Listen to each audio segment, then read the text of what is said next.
just hold soon.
Hello, folks. Sorry to keep you waiting. I was waiting to talk to the last member of the delegation in the region. Good afternoon. Before I leave for North Carolina, which I'm going to do in a few minutes, I want to speak briefly about the terrible incident and accident that happened in Baltimore this morning. At about 1:30, a container ship struck the Francis Scott Key Bridge, which I've been over many, many times commuting from the state of Delaware in our train or by car. I've been in Baltimore Harbor many times.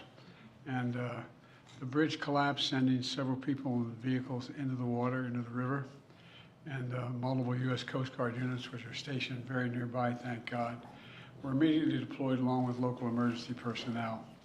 And the Coast Guard is leading the response to the port, where representatives from the Federal Highway Administration, the FBI, the Department of Transportation, the Army Corps of Engineers, as well as Maryland officials and Baltimore Police and Fire, are all working together to coordinate an emergency response. Officials at the scene estimate 8 people were unaccounted for still. Not still, were unaccounted for. That number might change. 2 have been rescued, 1 without injury, 1 in critical condition. And the search and rescue operation is continuing for all those remaining as we speak. I spoke with Governor Moore this morning, as well as the Mayor of Baltimore, the county executive, both United States senators and the congressman. And my Secretary of Transportation is on the scene. I told them we're going to send all the federal resources they need as we respond to this emergency.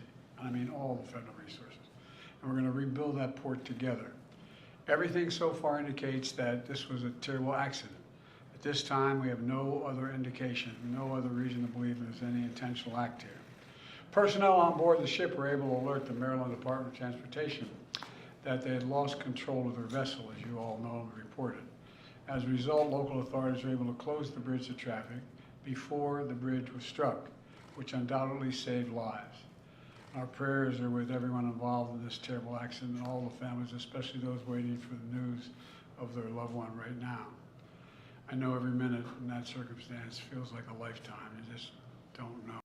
It's just terrible. We're incredibly grateful for the brave rescuers who immediately rushed to the scene, and to the people of Baltimore. I want to say we're with you. We're going to stay with you as long as it takes. And like the governor said, you're Maryland tough, you're Baltimore strong, and we're going to get through this together. And I promise we're not leaving. Here's what's happening now. The search and rescue operation is our top priority. Ship traffic in the Port of Baltimore has been suspended until further notice, and we'll need to clear that channel before the ship traffic can resume. The Army Corps of Engineers is on the spot and is going to help lead this effort to clear the channel.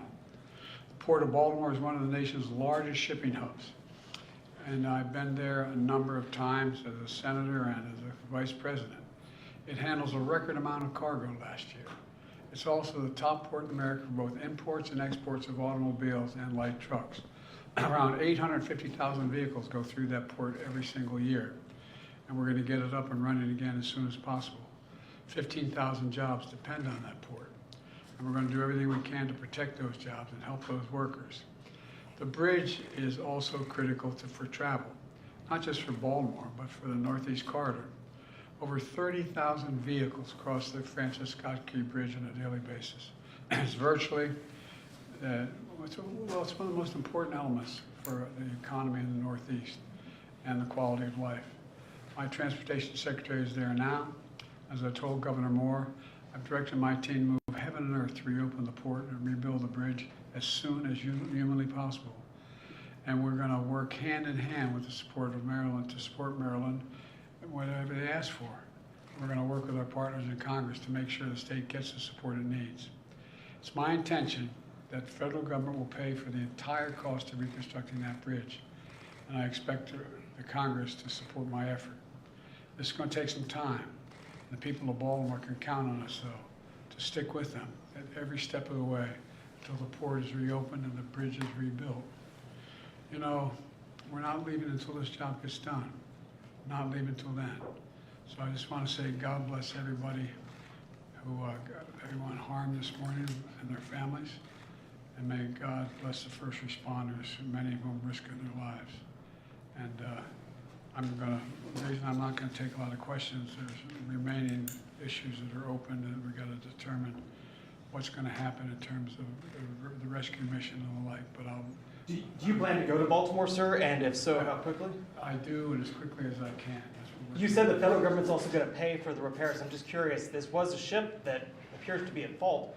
Is there any reason to believe that the company behind the ship should be held responsible? And then also, you that mentioned... could be, but we're not going to wait for that to happen. We're going to pay for it to get the bridge rebuilt and opened. What did you make of Israel's decision not to attend this meeting this week? Oh, I don't want to get into that. I'll have plenty of time to talk about Rob. You mentioned the port. Can I ask about cars? About the port. Can you expect it from this? Thanks, everyone. Thank you.